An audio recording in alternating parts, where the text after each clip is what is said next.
Okay, guys, what I had today to share with you was the scope that I'd bought for the 4570 Henry Weatherall. I made a video on this rifle about a week ago. If you've not seen that video, I'll leave a link at the end of this video and you can go check it out.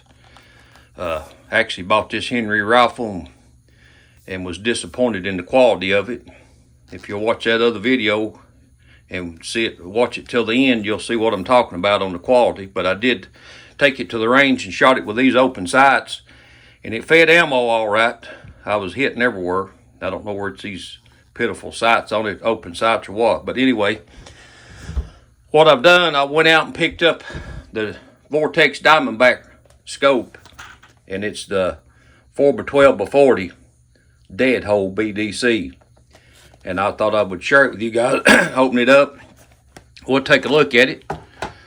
I have no experience with these Diamondbacks. I've never owned one.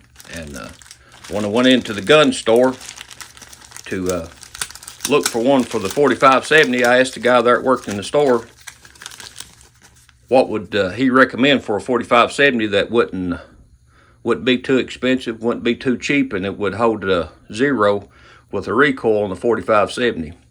As you can see there, it's talking about the proper torquing for the scope rings. It says don't exceed 18 inch-pounds. We will go to the maximum torquing on this, being it's 4570. We'll open the scope up right quick and take a look at it. Of course, you got your scope covers and silicone gel pack. And let's see, right off the bat, we got a fast focus eyepiece there. Seems to be pretty good. Like I said, I don't know anything about it. And then we got the magnification adjustments here. As you can see, we go from 4 to 12. It's pretty positive. Seems pretty good. I've noticed here the knurling on the adjustment is pretty good. You get a real good grip on that. Also, we have the turret cap covers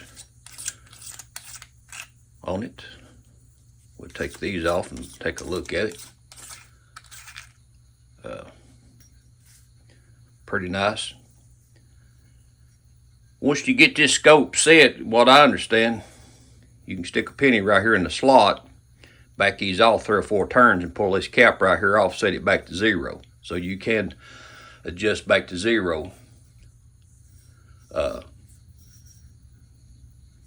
These are a 1/4 inch MOA, which you would expect that.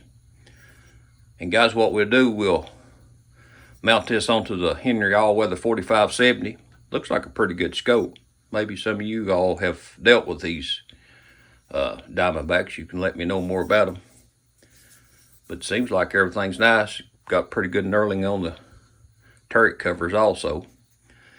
And what I'm going to do, I bought the Leupold scope rings, the medium height with a 1 inch scope ring. And I bought the Weaver scope base.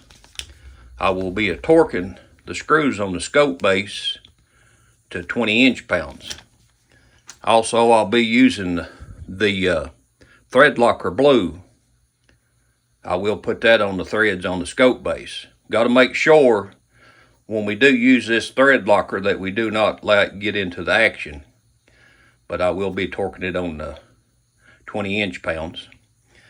I will be using the fat wrench here, made by Wheeler.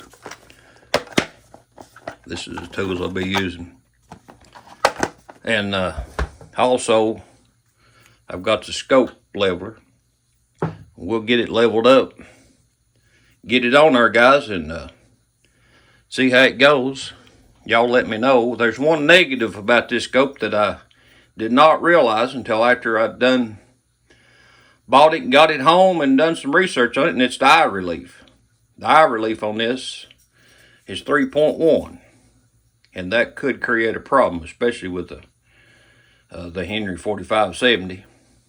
Man might get his eye cut right there with this thing, but I don't know we've done got it bought now, so we'll mount it onto the rifle, and we'll get it out on the range and do some testing with it and see if it'll hold up to the recoil. If we can get it zeroed in, see if it'll hold up to the recoil and stay zeroed.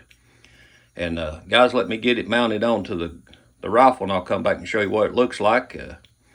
I would do it in this video, but YouTube don't want us doing that kind of stuff anymore. But I wanted to share with you what I have bought for the 4570, and we'll get it mounted on there, and we'll come back and share it with you on how it looks, and then we'll make us another video and get it out on the range and see how well it does. Be right back. Okay guys, we got the scope mounted. We got her all set up. I did get the eye relief to do all right, but it's pretty close. The 4570 man might end up with a cut above his eye. I did have to take the open side off. These old buckhorn things, I didn't like them anyway. They're junk, but I did have to take them off because I got a medium height scope ring here, and I wanted it down as close to the barrel as I could get it. And I didn't mention it a while ago when we was talking about it, but when you do put your scope base on, make sure that the screws, the mounting screws, do not protrude down into the action. It will cause you problems. So you make sure if you do this that they don't protrude down. These didn't. Like I said, I put the blue thread locker on the screws on the base, torqued it down to 20 inch pounds. The scope rings, I went by specifications. I didn't go no more than 18 inch pounds. And guys, if you like this kind of content, subscribe, hit the notification bell, and give me a thumbs up, and leave a comment and tell me what you think. We'll get her out to the range. We'll do some testing on this. I was disappointed in the Henry rifle, and I may very well be getting ready to get disappointed in the VORTEX Diamondback, but we shall see. Until the next time, may God bless you.